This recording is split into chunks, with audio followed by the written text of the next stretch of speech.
بسم الله الرحمن الرحيم الحمد لله والصلاة والسلام على رسول الله وعلى آله وصحبه أجمعين أما بعد السلام عليكم ورحمة الله وبركاته brothers and sisters. Tonight's lesson is on Ad-Durar Al-Bahiyyah, small beginner's manual on fiqh, the rulings of halal and haram. Shawkani rahimahullah, he says in the book of divorce, Babul Ila, بعد ذلك قال باب الظهار وهو قول الزوج لامرأته أنت علي كظهر أمي أو ظاهرتك أو نحو ذلك فيجب عليه قبل أن يمسها أن يكفره بعتق رقبة فإن لم يجد فليطعم 60 مسكينا فإن لم يجد فليصم شهرين متتابعين ويجوز للإمام أن يعينه من صدقات المسلمين إذا كان فقيرا لا يقدر على الصوم وله أن يصرف منها لنفسه وعياله وإذا كان الظهار مؤقتا فلا يرفعه إلا انقضاء الوقت وإذا وطئ قبل انقضاء الوقت أو قبل التكفير كفى حتى يكفر في المطلق وينقضي وقت المؤقت. He says the chapter of Al-Zihar. Alaykum salam wa rahmatullah. In light of the previous explanations that we laid down and made, that Al-Zihar is a type of divorce. It's a type of divorce. A category and a section of divorce. But at the same time, it is not considered to be talaq. Talaq is divorce in general, but talaq is a special type of divorce, like we explained. Tayyib. Al-Zihar obviously comes from the word zahar. وَأَمَّا مَنْ أُوتِيَ كِتَابَهُ وَرَاءَ ظَهْرِهِ. He who was given his book from behind his back, his zahar. So zihar and zahar meaning back, but it isn't specific to the back.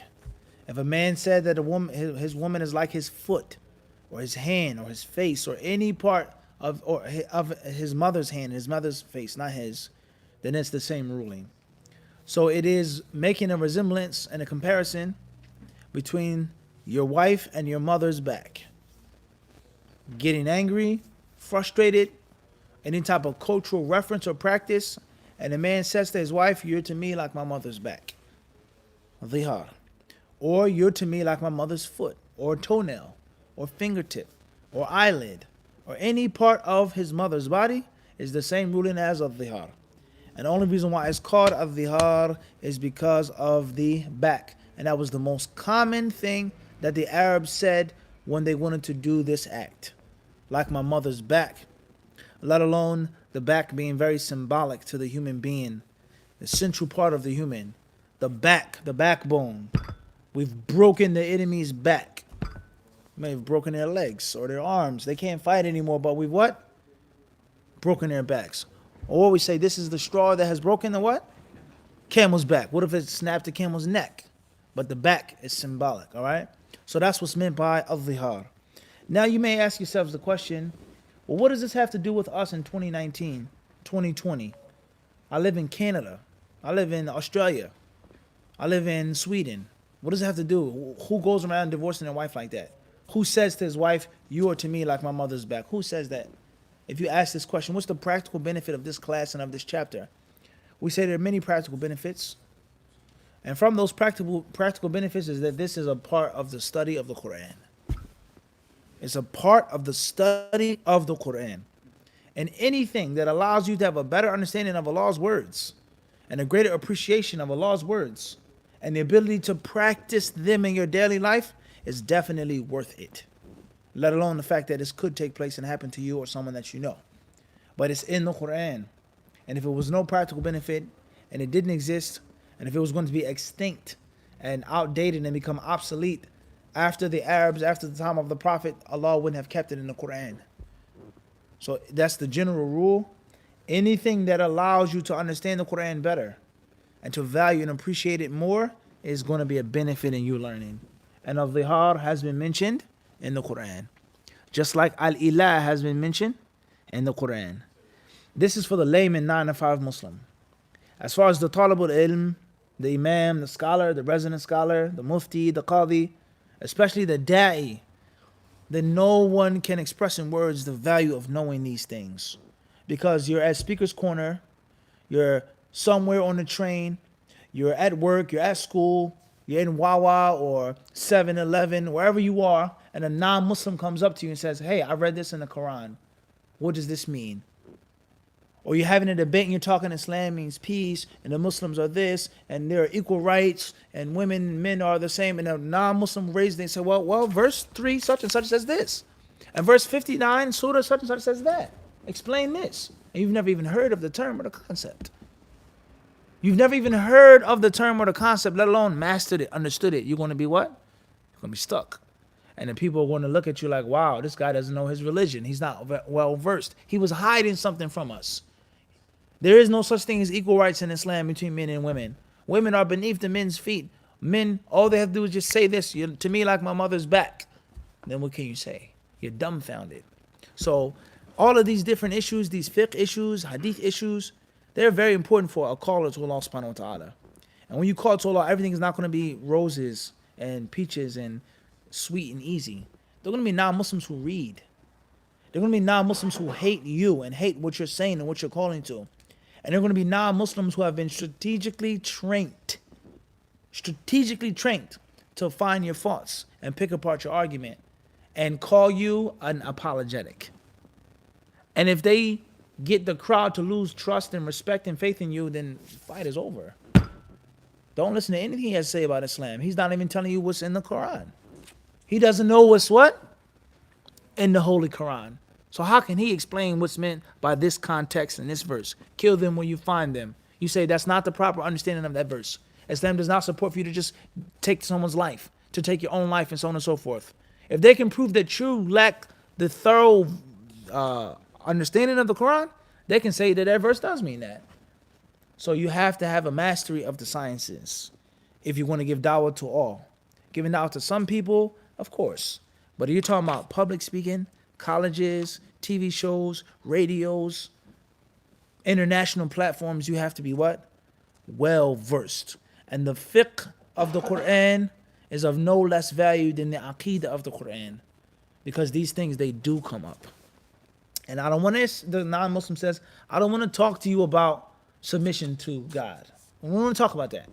We don't want to talk about what Islam says about racism. We don't want that verse. We don't want the verse that says that God is merciful and kind. We want to talk about this right here, zihar. We want to talk about how a man swears not to touch his wife and a woman has to wait for this amount of months. That's unfair. And if you're not well versed in it, you're going to what? You're going to embarrass Islam and you may have a doubt yourself. Everyone understand the wisdom of this? Khairan inshallah. So therefore, he says, Bab al-zihar. وهو قول الزوج لامرأته أنت علي كظهر أمي أو ظهرتك أو نحو ذلك. And it is for a man to say to his wife, you to me, or you to me like my mother's back. Meaning, haram, I can't touch you. There's no incest in Islam and the culture of the Arabs. They didn't do that. So the boy and the mother cannot sleep together. And thus, the man and his wife cannot be with each other. That's what's meant by that. So anything like this is called al-zihar. We're going to read tonight here, alhamdulillah, from one of the different translations, comprehensive Islamic jurisprudence, Ad-Durar, Al-Bahiyyah, Ad-Durar al-Mudiyyah. This is the translation of the explanation of the book. One of the explanations of the book that was actually done by the author himself. Ad-Durar al-Mudiyyah. And of course we have the famous Rawdat al-Nadiyya, Al-Adillat al-Rasina. هناك عدة كتب. There are many books in which there's sharh or there is the mentioning of the dalil of the author. All the points that we mention and we explain and we break down doesn't mean that there's no dalil for them, but we chose not to mention it in the class. So this is an English translation of one of the explanations of the book, something that you should have in your library. And the other translations as well, we've shown you before over the years. This is one that I just got as a gift, alhamdulillah, in the UK. But the first time I saw this was in the United States. One of the older brothers, alhamdulillah, good friend of mine, we call him Abu Oud. He's an oil merchant. He had the book for sale. And he had the book on his table, and I was telling him to use this book along with Fiqh Sunnah of Sayyid Sabiq in English for a good and powerful combination. Okay, for comparative fiqh for a beginner. So therefore, it says here on page 367, chapter 9.5, prohibiting one's wife upon oneself. Prohibiting one's wife upon oneself. Al-Zihar. This is when a husband says to his wife, "You are like my mother's back to me," or any other similar expressions. Thus, the man must expiate for that statement before he can approach her. The expiation is freeing a slave. If he cannot afford that, then he should fast for 2 consecutive months. If he cannot afford that as well, he should feed 60 poor people. The ruler of the Muslims should help the guilty fulfill that obligation, the feeding, if he were a poor person and cannot fast. The poor person can use some of the items of expiation for himself and his family. If the zihar has a stipulated time, then it would not be lifted until the expiration of the stipulated time. If the man were to copulate with his wife before the expiration of the time, or before he carries out the expiation, he would be restrained until he carries out the expiation in absolute terms, or until the expiation of the stipulated time. That's the literal word for word translation of what we just read. So what does that mean? How is that broken down into English, right? He says here, huwa qawlu zawj, tayyib. Regardless of the reason. The author does not explain the reason, but in most cases, and Allah knows best, the man could be angry, or the man could be frustrated, or the man could just be worn out. I don't want to divorce her 100%, but I really don't have no desire for her. I'm not attracted to her anymore. She gained a lot of weight. She lost a lot of weight. Something happened to her. I'm just not attracted to her anymore. Or we have problems, verbally fighting, arguing. I'm just not attracted to you. But I don't want to just make this straight divorce. Or, like I said, it could be an argument or a fight. Or he could maybe try to harm and hurt the woman by saying this. Whatever the reason is, if these words come out of his face, it is now zihar. It is now what? Zihar. You know what? You're like my mother's back. I don't even want to touch you. Get out of my face. With his hands on. Get out of what? Get out of my face. Everyone understand this? You're to me, you're like my mother to me. Get out of here. I have no desire to touch you. That's what? That's zihar. And if he does that, it's not like the talaq or the khula' or the ila', but it's different. There's a different set of rules. Everyone understand this? Regardless of the what? The sabab of why he makes the zihar. إذا وقع التلفظ بهذا الشيء وقع الظهار بغض النظر عن السبب والداعي, regardless of why. Everyone understand this? Moving forward, he then says, فيجب عليه قبل أن يمسها أن يكفر. So before he can go to her, he changed his mind now. You know what? I do still like you. You are still attractive. You are still beautiful. You do attract me. Or I don't hate you. Absolutely. Just shway, honey. But that's in the past now. We're over that, honey. Come here. Give me a kiss. Right? He cannot touch her. He cannot kiss her. He can't do anything until he what? Expiates. And that is an expiation for his crime. For his guilt. The filthy statement that he made comparing his mother or his wife to his mother. As Allah tells in the Quran that their mothers are none other than those who waladnahum. That's your mom. Nobody else is your mother in the dunya. So only have one mother. Not a stepmother, not this one, only one person. You came out of one womb. So it's وَإِنَّهُمْ لَيَقُولُونَ, Allah says that they say what? مُنْكَرًا مِنَ الْقَوْلِ وَزُورًا. Allah says that it's munkar, it's evil, and it's a blatant lie, it's zur.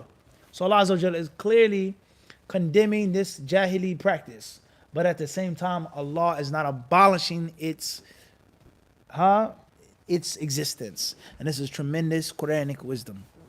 Allah said that it's munkar and it's zur. But Allah Azza wa Jalla did not deny the fact that certain people are going to keep doing it. Just like jahiliyyah. It's filthy, it's dirty, but the people will what? Just not going to let it go 100%. It's still going to be, I'm better than you because I'm Albanian or Bosnian or from Guyana or I'm from Brooklyn or I'm from Mali or Ghana or Gambia. Okay, I'm from Nigeria, so I'm automatically better than you. You're beneath me. You're a different tribe. You're a different clan. That's something that people, unfortunately, as a whole, are just going to what? They're going to have. Maybe, mumkin. Maybe they are better, huh? Tayyib. Everyone understand this? Akhi, when's the last time, Akhi, you brought us some authentic food, Akhi? What do they call those the pastries with the potatoes in them? Akhi, we haven't had that here in this masjid. Astaghfirullah, Akhi. You know what I'm talking about? Yeah, Akhi. La, Akhi. We want the authentic culture, Akhi. Ah, La, Akhi. La. This is on a live stream. This is a part of HD, Culinary what? Appreciation. You may have to make an expiation, Akhi. To kafir, huh? Inshallah. Well, only authentic though, huh? Inshallah. So, no, I want homemade. I want Idris to be in the kitchen, what? That's right. Sweat coming from his four. That's right. Inshallah. That's right. هذا هو. So, with that being said, the Quran, it says that it's munkar and it's zur. But the ruling still remains because they're going to be what?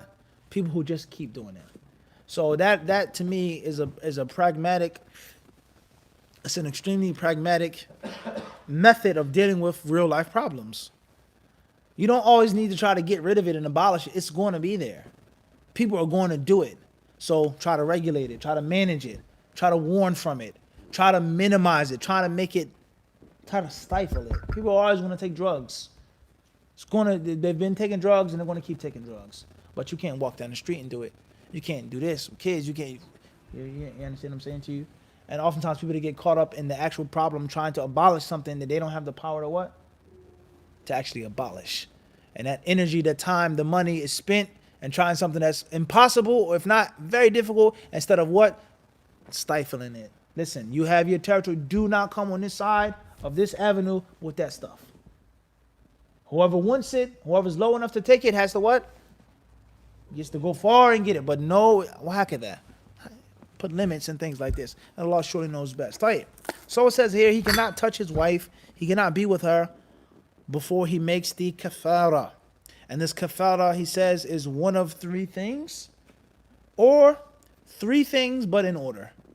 The first thing, listen carefully because it's going to change now. The author, he says,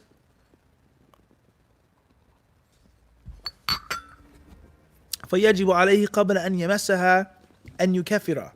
First thing, he says, بِعِتْقِ رَقَبَةٍ, is that he must emancipate a slave. فَإِنْ لَمْ تَجِدْ, if he can't find a slave to emancipate, to free, فَلْيُطْعِمْ سِتِينَ مِسْكِينًا, then he must feed 60 poor people. He has to feed them. فَإِنْ لَمْ يَجِدْ, and if he can't find the means to feed 60 poor people, فَلْيَصُمْ وَعَلَيْكُمْ سَلَامْ شَهْرَيْنِ مُتَتَابِعِينَ, then he has to fast 2 consecutive months. قال المحشي كذا رتب المصنف الكفارة وهو سبق قلم لأنه مخالف للنص والإجماع الذي نقله جماعات من المحققين منهم المصنف في النيل. قال الله تعالى والذين يظاهرون من نسائهم ثم يعودون لما قالوا فتحرير رقبة من قبل أن يتماسا ذلكم توعظون به والله بما تعملون خبير. فمن لم يجد فصيام شهرين متتابعين من قبل أن يتماسا فمن لم يستطع فإطعام 60 مسكينا. وقد شرح المصنف ذلك في الدرار فرتب على الصواب وكذلك في سائر كتبه كالنيل والسيل وفتح القدير. The editor here, he says, regarding the order of the author, he says the author said freeing a slave first, and if he can't do that, then feeding 60 poor people, and if he can't do that, then fasting 2 consecutive months. He says this is a mistake. Sabqu qalam. It's an error. Whether it was an error or just a slip of the pen. He actually didn't believe this. He wasn't ignorant of this, but he made a mistake in writing it. Or maybe the one who came behind him, the scribe, the nasikh, made a mistake. Or the printer. Al-Muhim is the sabqu qalam. Alright, in the manuscript. It's not the proper order and the proper arrangement. He says, and the reason why it's a mistake, listen to this golden principle. لأنه مخالف للنص والإجماع. It goes against the text. And it goes against the scholarly consensus, ijma'. That there's total agreement of all madhabs, all ulama, is that the order of this expiation isn't so. And many great scholars, he says, they have all reported that this is the improper tartib, and the proper tartib is another way. This is a golden principle. This scholar says this, Ibn Fulan says that, but what he said, what he established, goes against the text and the ijma'. You say what? Malish, it's a mistake. And we don't follow him upon that error. He says here, Allah the Exalted says, وَالَّذِينَ يُظَاهِرُونَ مِن نِسَائِهِمْ, and those who practice this act, this zihar. Huh? What surah is this? Huh? You agree? What number is Al-Mujadila? 58. Coming before? After? You got to think about it, or are you sure? What juz? Beginning of the 27th.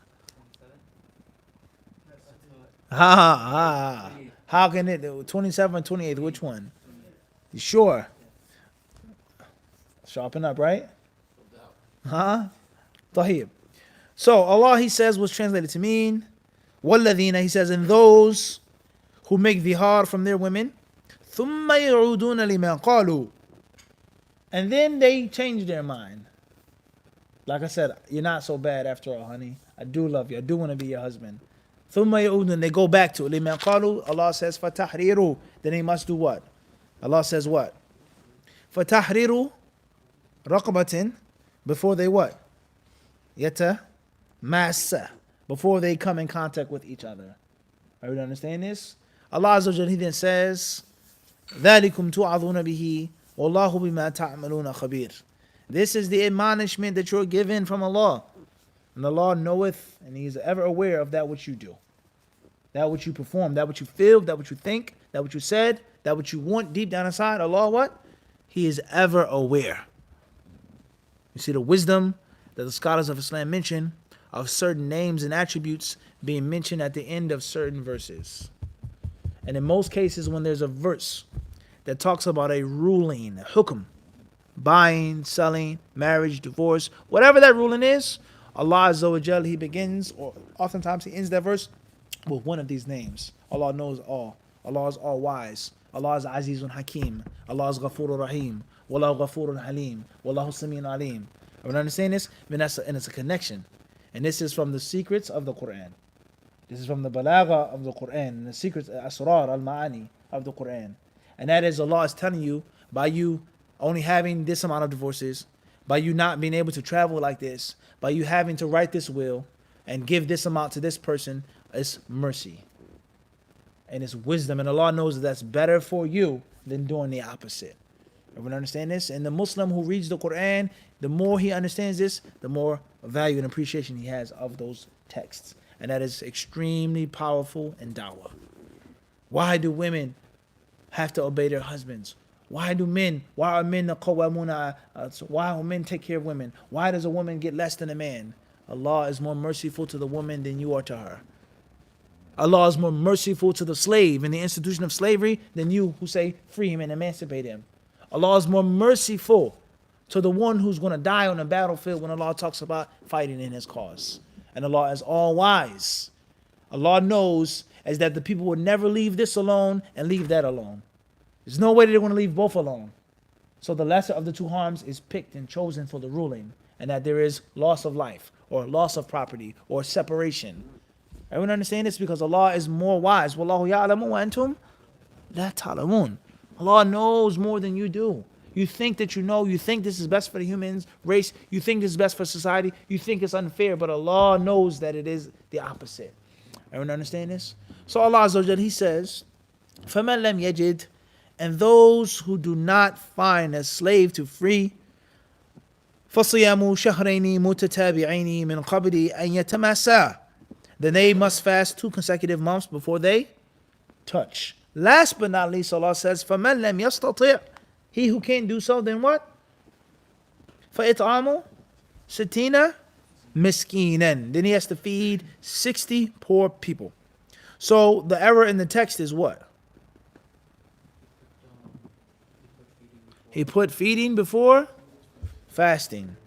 And it's supposed to be the opposite. Fasting first, then feeding.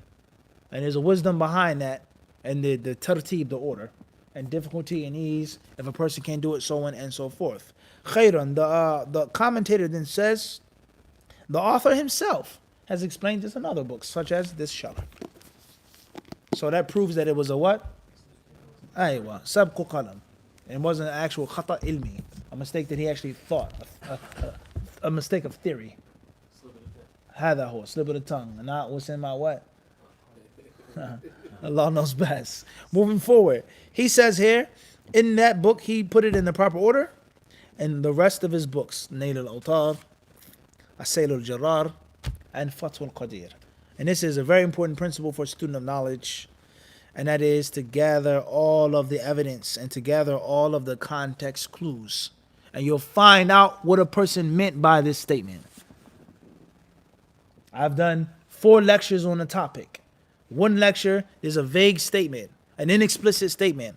In the other 3 lectures, I explained it with the proper detail, the proper correct way. That should show you what I meant here. And not to say we're going to take the inexplicit statement and ignore the what? Explicit statement. This is against common sense. Everyone understand this? And we can clearly see that here. There are 3 books that he mentioned. Nail al-Awtar, Sayl al-Jarrar, and Fath al-Qadir. And we have a Sabq Qalam and also Ad-Durar al-Bahiyyah. By the 4 books, in which he mentioned in a proper text. And one book he mentioned with a what? A slip. So now we're going to refute him and say, Khalaf al-Nassa wal-Ijma'. He went against the Quran, he went against the consensus, he's a mubtada', he's an error, don't take from him, so on and so forth. But 4 other books he did what? Explained it in a proper way. You understand this understanding that the people have today? And they say you can't say that. There's no such thing as inexplicit and explicit. It doesn't exist, except for the Prophet sallallahu alaihi wasallam. Allahu musta'an. Moving forward. So therefore, this is the punishment, and this is the expiation for saying a bad statement as such. A few masail here. Number 1. What's meant by qabl an yamassaha, before he touches her? What's meant by that? Literally touching her, approaching her, or being intimate with her like husband and wife? What do you say? Touching it. What do you think? Touching. Tayyib. Zahiriyah, huh? You guys don't like figurative interpretation tonight? You normally do. Tayyib, what do you think? Sexual relations. What do you think? Sheikh Yusuf. You concur. Tayyib, mashallah. What's the context proof? What's the context clue for that interpretation? Because literally it says touch. Because of the nature. Interpretation. Taking something that's not literal. There's nothing wrong with it if there's a what? What did I give you? A need and a what? And a proof. A need for it not to be zahir, and a what? And a dalil that is sound and not some intellectual nonsense. You understand this? And you thinking that it's like this, in actuality it's what? It's not. Secondly, we've also explained that the Arabic language has different styles. And something is ala zahirihi, even if it's worded a different way. It's still what? Ala zahir. I'm with you. It doesn't have to be figurative. I'm what? I am with you. I am supporting you. And that doesn't mean I have to be what? That in itself is also ala zahir in the Arabic language and other languages as well. We've explained this. Not for someone to come and say, oh, well, you guys say that we make interpretation, but you what? You do the same as he tried to say. And they tried to say. Everyone understand this? So for you to take it away from the zahir, what's your context clue? What's your dalil? Well, I have 2. Fadda. One is, it's based on the man's statement initially. Okay. That you're like my mother's back. Okay. So that's in the sexual nature. That a man is saying he's not going to touch his wife. Okay, so a man can't touch his mother's back? No. Exactly. A man can touch his mother's back, but he can't touch her In that type of way. lustfully. Exactly. And the second thought that came to my head was when Allah says in other verses, don't touch them or don't go near them. That means sexually because they're not. Don't go near the women. They ask you concerning menstruation. Yeah. Tell them it is adha, No. something harmful and annoying. And do not approach the women until they become cleansed. Fully cleanse it. طيب, when they become fully cleansed, then touch them. fatuhunna, as Allah has what? Commanded you. Okay, so a mincing woman, can you touch her or not? Can you touch your wife's hand if she's menstruating? Can you sit with her? Can you enjoy her intimately, just not in that specific place? Where's that in the Quran? The Quran, though. The Holy Quran. Where's that at? Where is that in the Holy Quran that you can actually touch her? Allah says, God says, do not approach them. I don't know any place in the Well, Quran. how do you feel? Huh? I don't know any place in the Quran. Where is it at, Talib, in the Holy Quran? This is a very important question here for systematic, critical thinking. It's mentioned where? In authentic hadiths No, that the Prophet ﷺ would touch his his wife. when they were menstruating. He would lay with his wives when they were Menstruating. menstruating. He would enjoy his wives when they were menstruating. The Prophet, he said, "Isna'u kulla shay'in illa nikah." Do everything except for Intercourse. nikah. So this goes to show you that you can't have a proper understanding of the Quran without the Sunnah. Sunnah. You cannot have a proper and thorough understanding of Allah's words unless you have the what? The Sunnah. Everyone understand this? And so you have to be ready for that. Because you may say this and you say that and say, whoa, slow down. It doesn't say that in the Quran. As we've seen.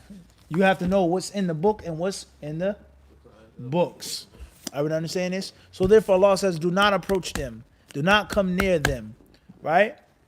And the Prophet ﷺ, when he was asked about the Jews of Medina, they would avoid their wives, they would stay away from their wives when they're menstruating. He wanted to be opposite to them. And he told them to do everything except for nikah, meaning vaginal intercourse.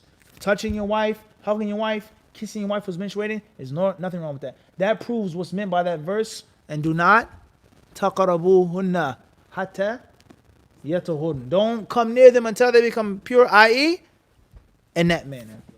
So you're saying that applies here. That's Tight. that's- MashaAllah. Good answer.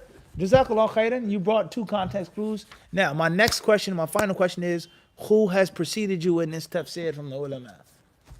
What tafsir book have you read that states what you have just stated? Ibn Kathir, Let me get there. Tabari. Pull up Ibn Kathir. You have Arabic here or the Google English, or whatever you got. Where's the book? Ibn Kathir in Arabic, or you want it in English? No, English. Google it. I don't know if they have English. They have this one. They have it here. The English.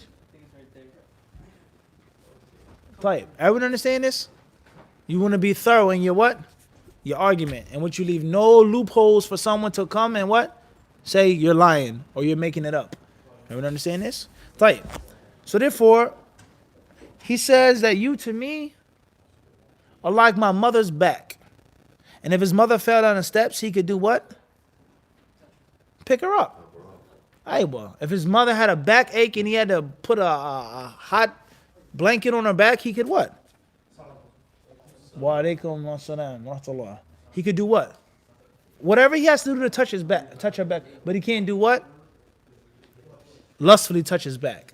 So that's a strong proof showing what's meant by that concept. Everyone understand this? Before we find the answer, let's move forward. The next mas'ala is, it says, bi'itqi raqabatin, to free a slave.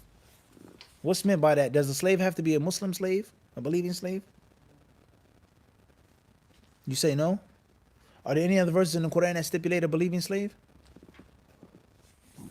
Any other verses in the Quran that stipulate a believing slave?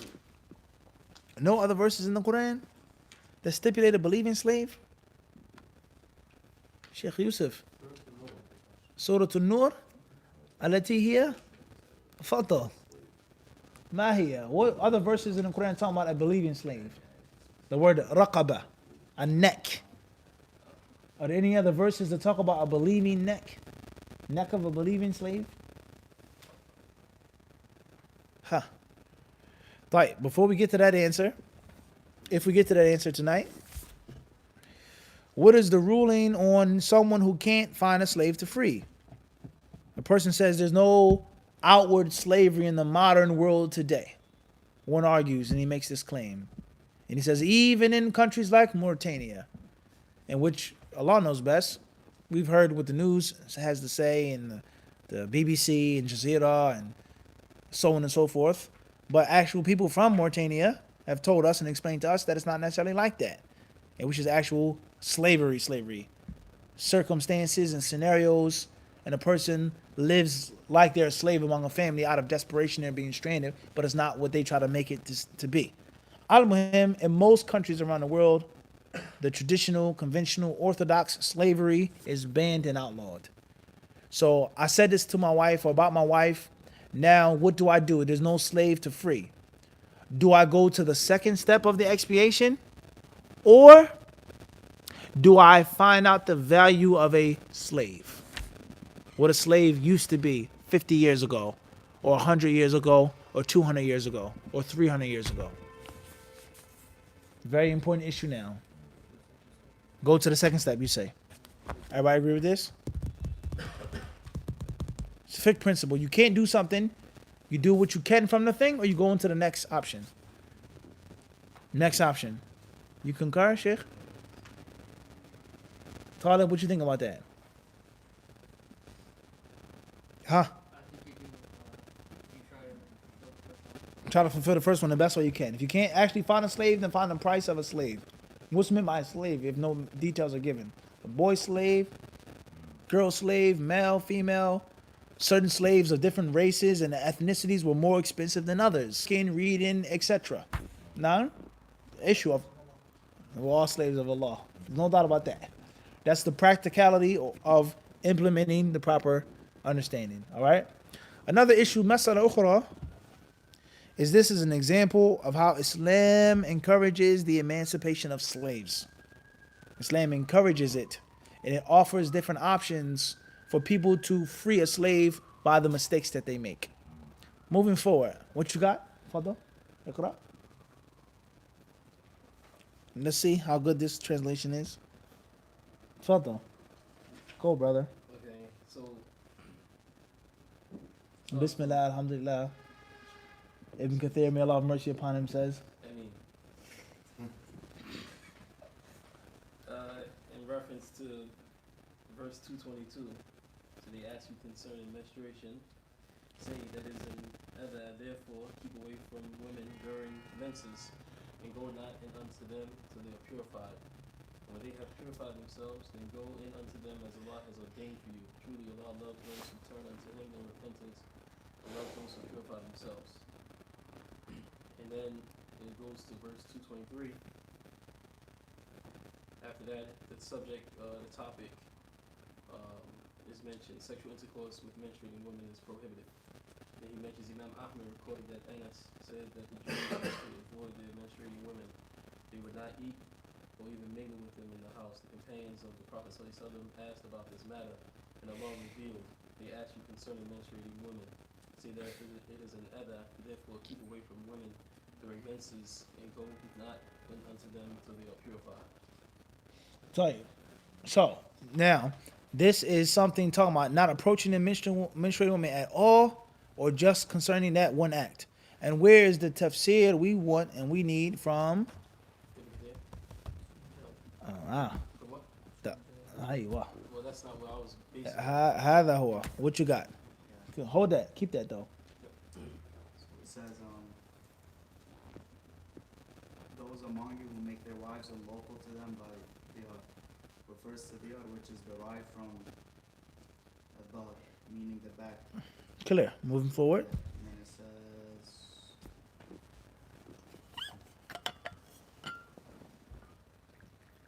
Shafi'i said, he needs to keep her for a while after the zihar without divorcing her, even though he's able to do so. Ahmad ibn Hanbal said, to return to having sexual relations with her, or to merely intend to do so. Either intending to do it or doing it. طيب, فضل. But only after he pays the expiation. After he pays the expiation. طيب, that's not literally touch. طيب, moving forward. It has been quoted from Malik that it is the intention to have sexual relations. The intention is to be intimate with your wife, not even the action. طيب. Or to keep her actually having sexual intercourse. Sa'd ibn Jubayr said that this ayah and wish to free themselves from what they uttered, meaning if they want to return to having sexual intercourse, which was forbidden between them. Al-Hasan al-Basri said that it is to utilize her sexual organ, and he did not see any harm in doing what is less than what that before paying the expiation. Ali ibn Abi Talha reported from Ibn Abbas, before they touch each other, the touching refers to sexual intercourse. Similar was said by... All right, now pause there. There's one more thing, one more activity that we have of tafsir. Another place in the Quran in which this same similar style has been used. More famous than this issue. And more practical on a daily basis.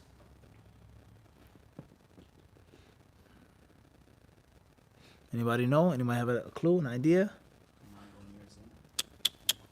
La. La, la. Allah talks about what? Surah 4. La. What does Allah tell us in the 4th chapter? With regards to wudu, and ghusl, and traveling, and tayammum, and entering the masjid. La taqrabu salata wa antum sukara. Don't go near the mosque and you're drunk until you know what you're saying. What does Allah tell us? In Surah 5, Al-Ma'idah as well. أَوْ لَامَسْتُمُ النِّسَاءَ. Or you have touched women. أَوْ لَامَسْتُمُ النِّسَاءَ. Or you have what? Little translation, you have what? Touched women. What's meant by touched women? Is the wudu broken from touching your wife? And this is, as I said, extremely practical now. You go outside to work. Assalamu alaikum, honey, love you. You give her a kiss and a hug. Dhuhr comes in now. You have to make wudu again. You touched her. She touched you. Or she gave you your lunch pail, your lunch box, and she touched your hand.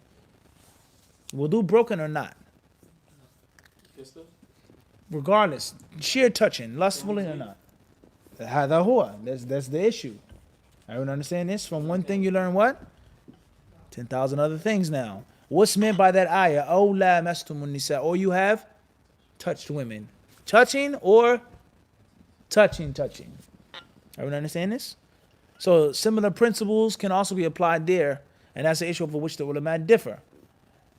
When you touch a woman, is your wudu broken or not? Touching her lustfully, anything happens afterwards, etc. And this is extremely important with regards to keeping your wudu. And you touch your wife. Your wife passes you something. Everyone understand this? You get your wife, you hold her hand, she gets up from a chair. Is your wudu what? Broken or not? And Allah said, "Oh, la mastumun nisa," or you have touched women. Everyone understand this? So it's extremely beneficial to do these types of things from time to time, even if it's in English. From what? Time to time. And you have a better understanding, a better appreciation, and most importantly, it will broaden your ilm. One thing turns into 10 issues, 20 issues. Next thing you know, you have what? Knowledge. That's how knowledge is obtained, and that's how you stack it. Just like money. You turn one what into what? The poet said, on the whole empire off of what? One gram, huh? Everyone understand this? Everyone clear on this? It's the same concept. Right? So we're going to stop here tonight. Allah surely knows best. Inshallah, next week we'll finish the sharh of the chapter. وصلى الله وسلم وبارك على عبده ورسوله نبينا وإمامنا محمد